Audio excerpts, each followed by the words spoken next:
बुरा जो देखन मैं चला, बुरा ना मिलया कोई, जो दिल झोया आपना, मुझसे बुरा ना कोई।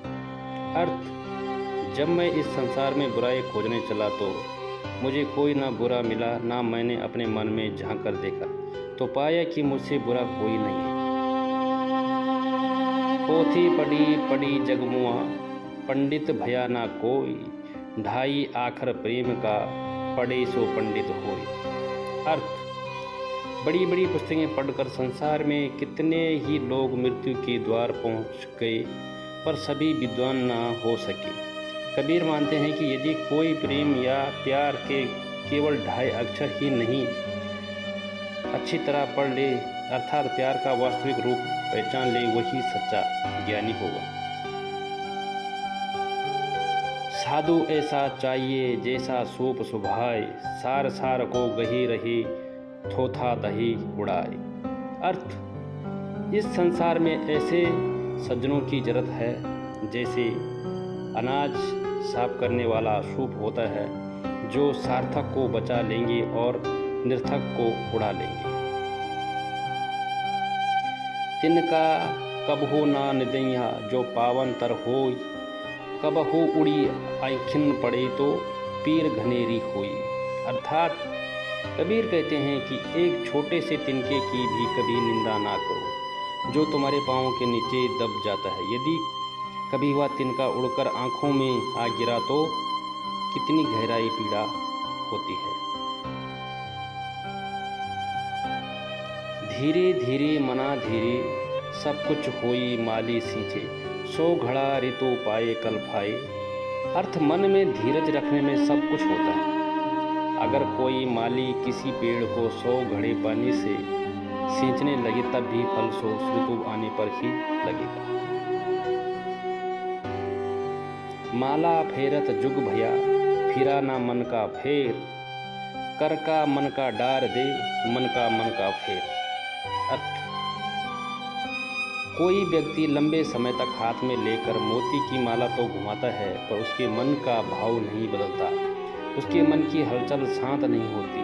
कबीर की ऐसे व्यक्ति को सलाह है कि हाथ ही इस माला को फेरना छोड़कर मन के मोतियों को बदलो या फेरो।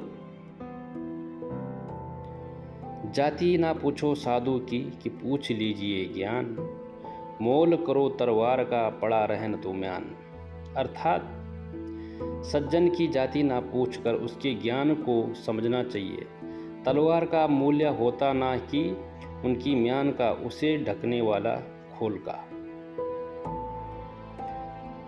दोष पराये देखिए, करी चला हसंत हसंत, अपने याद ना होए जिसका यदि ना अंत।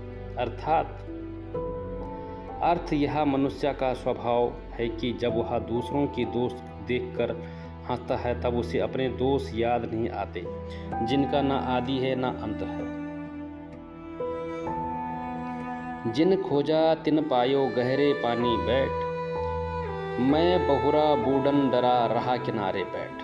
अर्थात जो प्रत्यत्र करते हैं वो सब कुछ वैसे ही पा लेते हैं, जैसे कोई मेहनत करने वाला गोताखोर गहरे पानी में जाता है और कुछ लेकर आता है।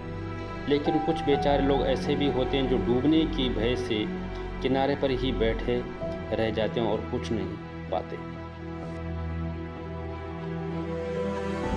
बोली एक अनमोल जो कोई बोले ज्ञानी, हिते तराजू तोल की, तब मुख बाहर आनी। अर्थात यदि कोई सही तरीके से बोलना जानता है तो उसे पता है कि वाणी एक अमूल्य रत्न है, इसलिए वह हृदय के तराजू में तोलकर ही उसे मुंह से बाहर आने दे। अति का भला ना बोलना कि अति का भला ना चुप, अति का भला ना बरसना कि अति की बनी ना दो। अर्थात बोलने का मतलब यह है कि ना तो अधिक बोलना अच्छा है, ना ही ज़रूरत से ज़्यादा चुप रहना ही ठीक है। जैसे बहुत अधिक वर्षा भी अच्छी नहीं और बहुत अधिक धूप भी अच्छी नहीं। निंदक नेरे रठी, आंगन कोटी हवाई, बिन पानी साबुन बिला निर्मल बहे सुहाए। अर्थात बोलने का मतलब ये है, जो हमारी निंदा करता है उसे अपने अधिक पास ही रखना चाहिए। वह तो बिना साबुन और पानी के हमारी कमियां बताकर हमारे स्वभाव को साफ करता है।